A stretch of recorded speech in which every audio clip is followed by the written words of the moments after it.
1,000 years before Christ, there was no Rome. Only 7 hills rising from marshland, and a river running to the sea. The Palatine Hill. Here, shepherds built the first huts. Here, according to legend, twin brothers would change everything. Romulus and Remus, raised by a she-wolf. Myth became history on April 21st, 753 BC. Romulus killed his brother, drew a line in the earth, and named his city after himself, Roma. For 200 years, 7 kings ruled this village of wood and mud. Rome was still small. Then the Etruscans came. From the north, they brought engineering, art, and the ambition to build something greater. The Cloaca Maxima, a great sewer that drained the marshes. The Forum could finally rise from mud. Where water once stood, Romans built their first public square, a marketplace, a meeting place, a forum. But Romans grew tired of kings. In 509 BC, they expelled their last monarch. They chose freedom. The Roman Republic was born. Not one ruler, but elected senators. Not a kingdom, but something new. They built the Temple of Saturn to guard their treasury. Gold and silver locked beneath stone columns. The Temple of Castor and Pollux followed. Divine twins honored, where victory was won at Lake Regillus. Stone by stone, temple by temple, the village became a city. Rome began to believe in itself. But outside these walls, rivals waited. Gauls from the north, Carthage across the sea. Wars were coming. In 390 BC, the Gauls sacked Rome. The city burned, but Romans rebuilt. They always rebuilt. Stronger walls rose. Grander temples appeared. Rome would not merely survive. Over the next 3 centuries, Rome would conquer the world. Carthage, the great rival across the sea. For over a century, Rome and Carthage fought for supremacy. Hannibal crossed the Alps with elephants. Rome's darkest hour. 50,000 soldiers died in a single day. But Rome refused to surrender. Year after year, they fought back. Finally, Carthage was destroyed, utterly erased. Rome now ruled the Mediterranean. Wealth poured into the city. The Republic became rich beyond imagination. Greek statues filled Roman houses. Greek tutors taught Roman children. Conquerors conquered by the culture they captured. The Forum expanded. Basilicas rose for law and commerce. Rome looked less like a village, more like forever. But wealth created conflict. Rich against poor. Generals against senators. The Republic began to devour itself. Generals became warlords. Sulla marched on Rome itself. For the first time, Roman legions attacked their own city. Then came Gaius Julius Caesar, conqueror of Gaul, master of politics, the man who would end the Republic.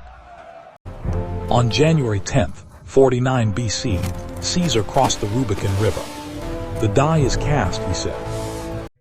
Civil war followed. Caesar won. He became dictator for life. But not for long. 60 days later. The Ides of March. 23 stab wounds on the Senate floor. The Republic died with him. His body burned in the Forum. Romans mourned. Romans raged. Another civil war erupted from his ashes. Caesar's heir was his adopted son. 19 years old. Ruthless. Patient. His name was Octavian. Antony and Cleopatra against Octavian. At Actium the fleets met. Egypt fell. The Mediterranean was Rome's lake. In 27 BC, the Senate gave Octavian a new name. Augustus, the first emperor of Rome. Augustus promised to restore the Republic. Instead, he built an empire. And he built a city of marble that would last forever. Augustus reigned for 41 years. When he died, Rome had 1 million people, the largest city on earth. 11 aqueducts fed the city, fresh water from the hills for fountains, baths, and 1 million thirsty souls. But in 64 AD, fire devoured the city. 6 days of flames, 2/3 of Rome destroyed. Emperor Nero built his golden house on the ruins, a palace so vast, Romans called it obscene. After Nero's suicide, new emperors came, the Flavians. They would give Nero's land back to the people. Where Nero's lake once stood, they built the Flavian amphitheater. The world would call it the Colosseum. 80 AD, Emperor Titus opened the Colosseum with 100 days of games. 50,000 spectators roared. Gladiators fought. Wild beasts died. Criminals were executed.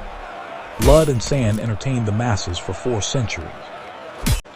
Emperor Hadrian loved Greek culture. He rebuilt the Pantheon with the greatest dome the world had ever seen.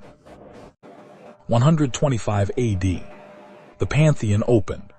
Its dome remains the largest unreinforced concrete dome ever built. Trajan built a forum to celebrate his victories. His column still stands, telling stories in spiraling stone.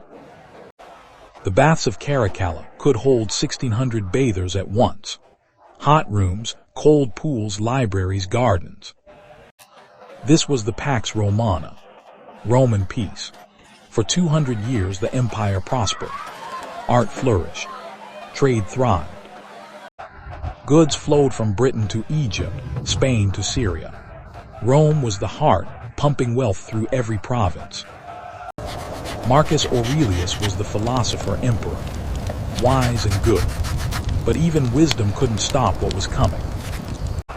Plague came from the east. The Antonine Plague killed millions. Rome would never fully recover its strength. When Marcus Aurelius died in 180 AD, the Golden Age died with him. Darkness was gathering. The monuments remained. Colosseum, Pantheon, aqueducts, and forums. But the empire that built them was beginning to crack at every edge. The Lombards threatened from the north. The Byzantine emperors were too far to help. Rome stood alone. Ancient monuments became quarries. Romans stripped marble from temples to build churches. The old world became raw material. The Colosseum became a fortress. Noble families built towers in the ruins. Rome cannibalized itself to survive. But pilgrims still came, to see where Peter died, to pray at Christian shrines built on pagan bones. The Pope needed protection. He found it in the Franks, a new alliance that would reshape Europe. 756 AD, Pepin donated lands around Rome to the Pope. The Papal States were born. Christmas Day, 800 AD, Pope Leo crowned Charlemagne emperor. Rome gave Europe its first new emperor. Rome had lost an empire but gained something new. The power to crown emperors. The power to bless kingdoms. The city remained small and poor, but it was still the center, still the heart of Western Christendom. Noble families fought over the papacy. Sometimes 3 men claimed to be pope. Chaos behind holy walls. For 500 years, Rome waited. Neither the city it was, nor the city it would become. Ruins everywhere, memories of glory, and the slow patience of stone waiting to be rediscovered. Medieval Rome was a city of towers. Noble families built fortresses in the streets. Every family an army. The Colonna against the Orsini. The Frangipani against everyone. Rome was less a city than a battlefield. Popes and emperors fought for supremacy. Who had the right to name bishops? Who truly ruled Christendom? 1095. Pope Urban called for crusade from Rome. Knights would march to Jerusalem. Holy war began. The first Jubilee in 1300 brought 2 million pilgrims.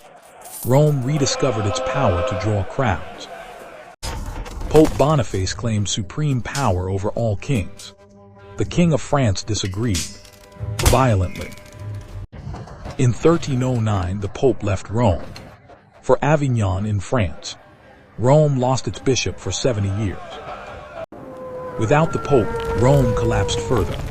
The population fell below 20,000. Wolves prowled the empty streets. Cola di Renzo dreamed of restoring ancient glory. He briefly ruled Rome as tribune. Then the mob killed him. 1377. The Pope returned. Gregory XI brought the papacy home. Rome would rise again. But then came the Great Schism. 2 popes, then 3. Christendom split. Rome's recovery would have to wait. 1417. The Council of Constance healed the schism. 1 pope again. And in Rome, a new dream was stirring. Artists were reading ancient texts. They called it rebirth. Renaissance. The Renaissance popes dreamed big. They wanted to rebuild Rome as the glory of Christendom. They hired geniuses. Old St. Peter's was crumbling after 11 centuries. Pope Julius II made a bold decision. Tear it down. April 18, 1506. The foundation stone was laid. The new St. Peter's would take 120 years. Donato Bramante designed it. Then Raphael. Then Michelangelo. Every genius of the age touched these walls. While St. Peter's rose, Michelangelo painted the Sistine Chapel ceiling. 4 years on his back. God touching Adam. Raphael painted the papal apartments. Leonardo visited. Rome became the center of art, rivaling even Florence. But in 1527, catastrophe. Imperial troops sacked Rome. 8 days of murder, rape, and plunder. The Renaissance dream shattered. But Rome would rebuild. It always rebuilt. This time, even more magnificently. 1546. Michelangelo, 71 years old, took charge of St. Peter's Dome. His final masterpiece. He died in 1564, the dome unfinished. Others would complete it. But the vision was Michelangelo's. 1590. The dome was finished. The largest dome in the world. Visible for miles across the Roman countryside. The Baroque era exploded. Bernini sculpted saints in ecstasy. Borromini twisted church facades into impossible curves. Bernini created St. Peter's Square. Those curved colonnades, embracing pilgrims like the arms of the church. November 18, 1626. New St. Peter's was finally consecrated. 120 years of construction complete. Fountains burst across the city. The Trevi, the 4 rivers. Rome became a city of water and wonder. The Grand Tour brought young aristocrats from England, France, Germany. Rome became Europe's finishing school for culture. Poets wrote about ruins. Painters captured crumbling temples at sunset. Ancient Rome became romance itself. But Italy was not one country. Rome was the Pope's city. Political change was coming from the north. For 300 years, Baroque Rome had glittered. Popes had built and blessed. But the 19th century would bring revolution, unification, and the end of the Pope's kingdom. Italy was awakening. 1861. Italy unified under King Victor Emmanuel. But Rome remained outside. Still the Pope's city. Not for long. September 20th, 1870. Italian troops breached the walls at Porta Pia. The Pope's temporal kingdom ended forever. Pope Pius IX declared himself a prisoner in the Vatican. He would never accept the loss. 1871. Rome became capital of Italy. A nation of 30 million finally had its eternal heart. New buildings rose for the new nation. Government ministries, law courts, the bureaucracy of a modern state. The Victor Emmanuel Monument rose on the Capitol. Romans called it the wedding cake, impossible to ignore. Archaeologists dug deeper. They uncovered the Forum properly for the first time. Ancient Rome emerged from the dirt. Railways connected Rome to Europe. Termini station opened. Tourists came by train, not just by carriage anymore. Rome grew beyond the ancient walls. New neighborhoods spread across the Campagna. A modern city was being born. World War I spared Rome the bombs, but it brought chaos, inflation, unrest, and a wounded national pride. October 28, 1922. Mussolini's blackshirts marched on Rome. The king surrendered without a fight. Benito Mussolini became il Duce. He promised to restore Roman greatness. He promised a new empire. In 1929, Mussolini made peace with the Pope. The Lateran Treaty created Vatican City. After 60 years, the Roman question was finally answered. Church and state divided. The Pantheon still amazes.